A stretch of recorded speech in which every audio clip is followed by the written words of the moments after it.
Hey, welcome back to ScreenCrush. I'm Ryan Airy, and today we're going to talk about the classic movie Princess Mononoke, and especially how Lady Eboshi was right. Now watch closely, everyone.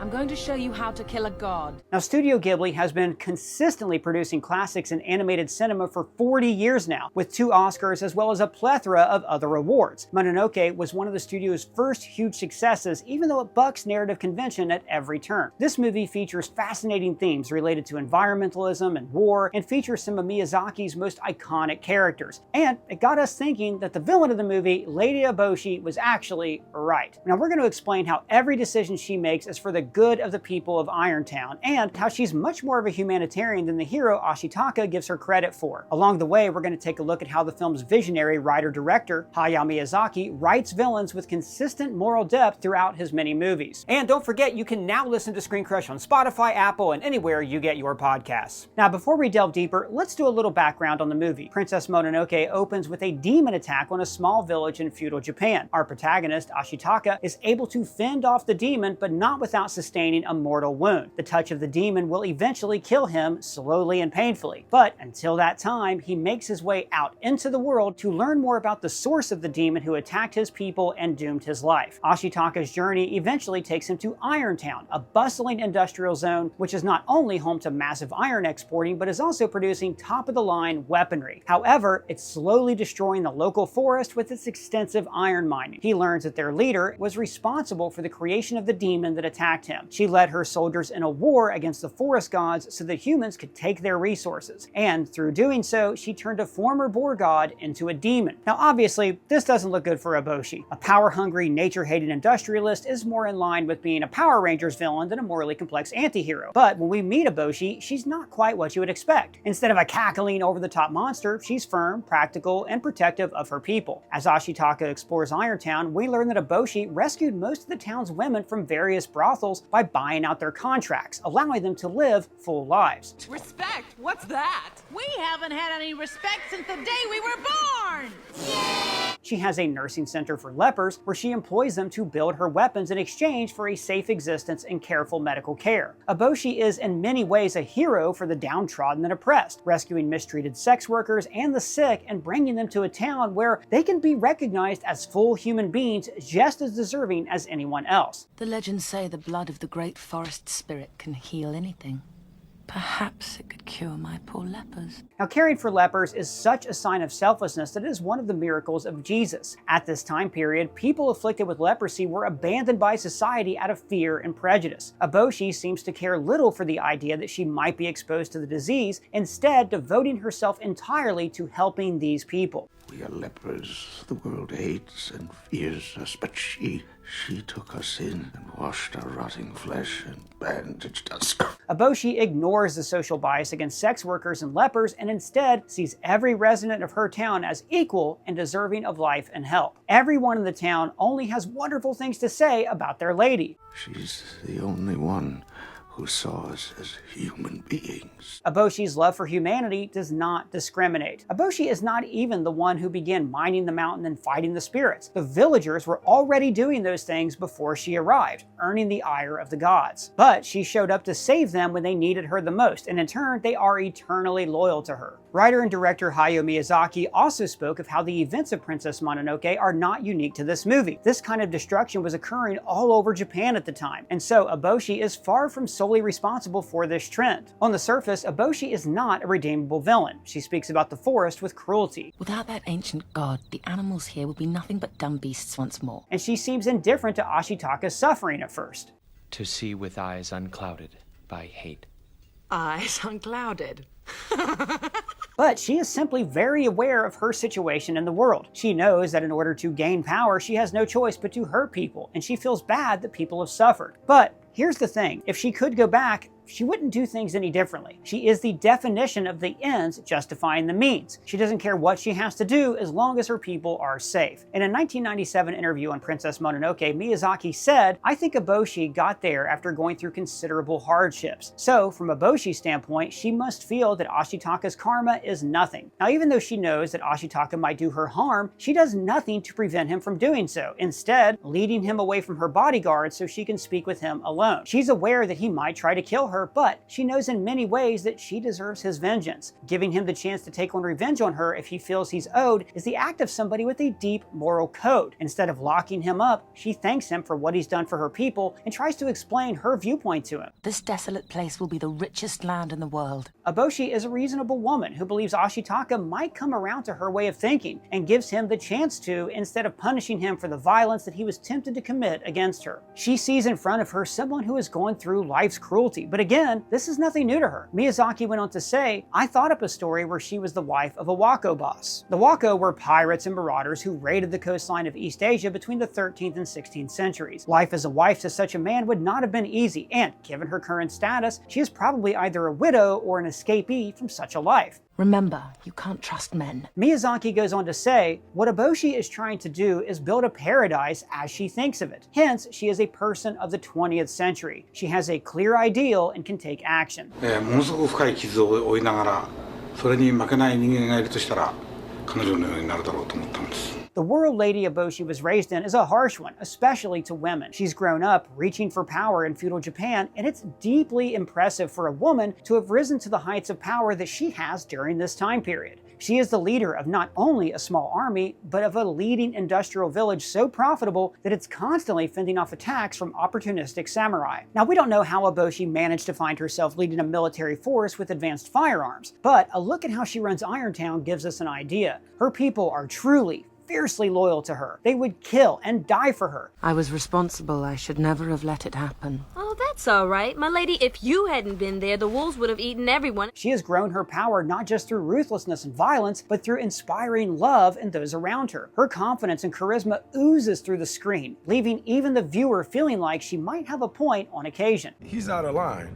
but he's right. As Irontown's leader, it is Eboshi's responsibility to take care of her people by any means necessary. She sees the forest spirits as obstacles to her people's well-being, and therefore the spirits are her enemies, and she shows them the same ruthlessness that she shows to her human foes. In the harsh world in which she was raised, she has learned to only evaluate those around her as potential allies or enemies. She makes no distinction between those who help her, eschewing bigotry or fear in favor of including them under her protection. But in the same vein, she makes no distinctions among her enemies either. She may be part of a force invading the spirit's home, but when they hurt her people, they earn her wrath. Eboshi is not cruel for the sake of cruelty. She doesn't want to kill all of the forest spirits, but she knows that their deaths are a necessity for the future of Irontown. In her mind, Irontown and the forest cannot both exist, and she has a responsibility to protect this society that she created. Every day that we cut trees and dig for iron, the forest and its creatures grow weaker.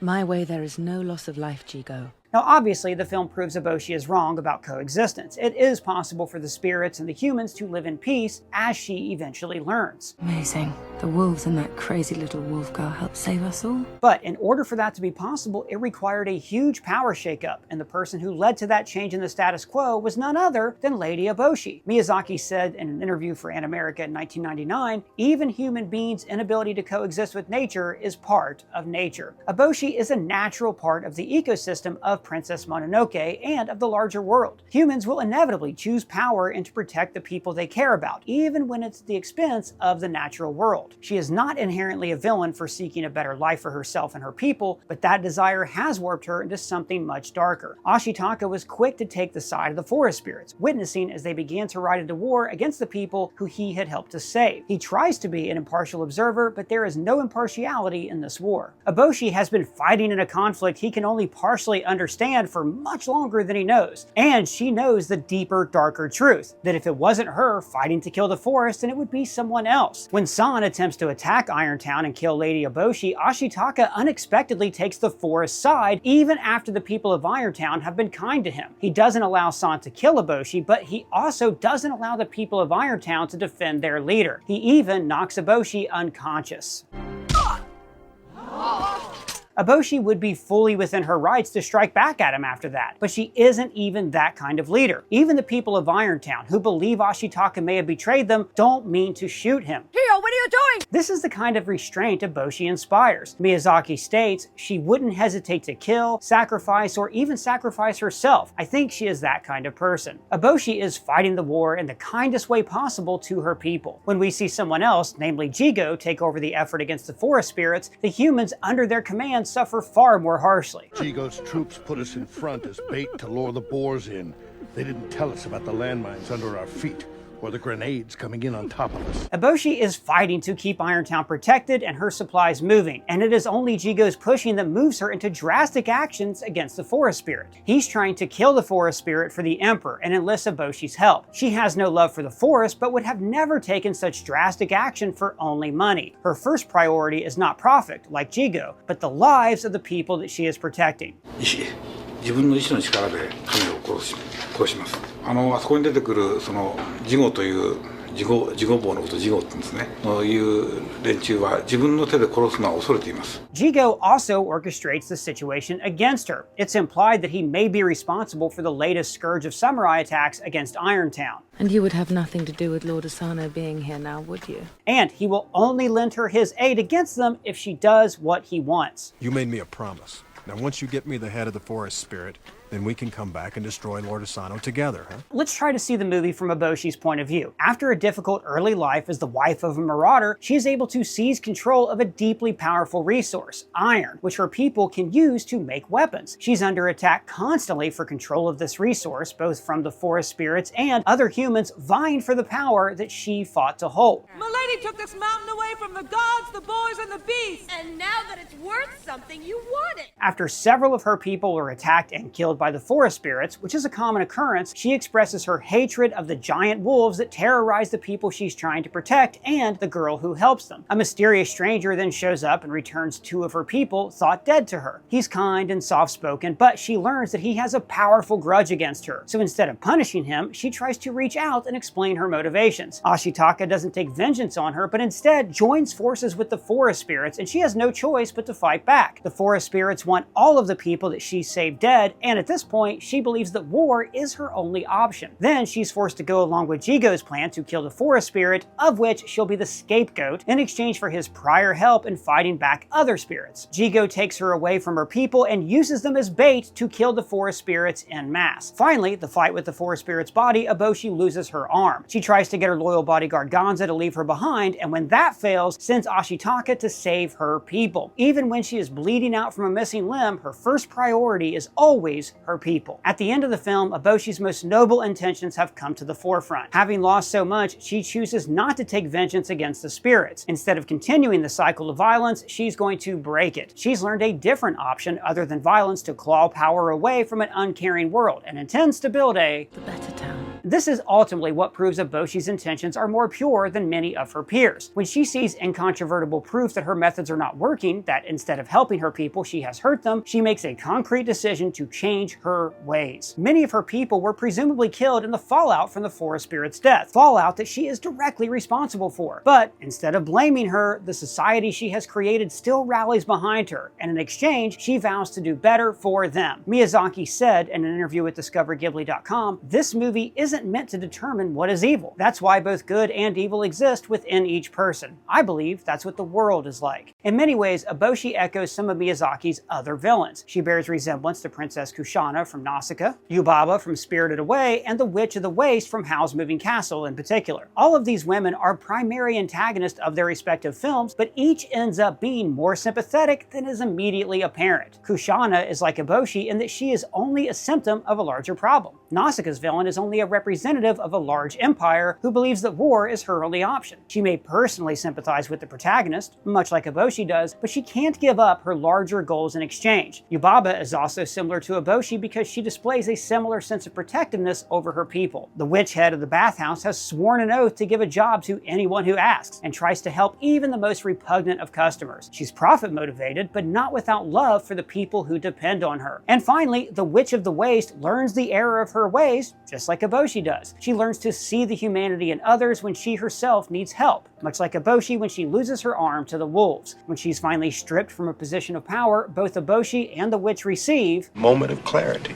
In Miyazaki's interview on Mononoke, he finally emphasizes, when you talk about plants or an ecological system of forest, things are very easy if you decide that bad people ruined it. But that's not what humans have been doing. It's not bad people who are destroying forests. Hardworking people have been doing it. In a second interview, he stated, if we label the people who destroy the forest and nature as villains, low-level barbaric people, then the problem of humanity would be much easier to solve. It's not that. The tragedy of humanity lies in the fact that those who tried to push the best part of humanity ended up destroying nature. That is ultimately the message behind the movie and Eboshi's character. It is not evil people who destroy the natural world because they are cackling villains who love to raze forests to the ground. Humanity, even the good parts of humanity, struggle to coexist with our world. Because of this, it's essential that Eboshi be a heroine in her own way. She is doing the best she can to create a better world for her people, but in doing so, she is also destroying the future of the world. But that's just our thoughts, guys, and big shout out to the writer of this video, Harriet Lengel-Enright. So let us know what you think down in the comments below or on our free-to-join Discord server. And if it's your first time here, please subscribe and smash that bell for alerts. For ScreenCrush, I'm Ryan Airy.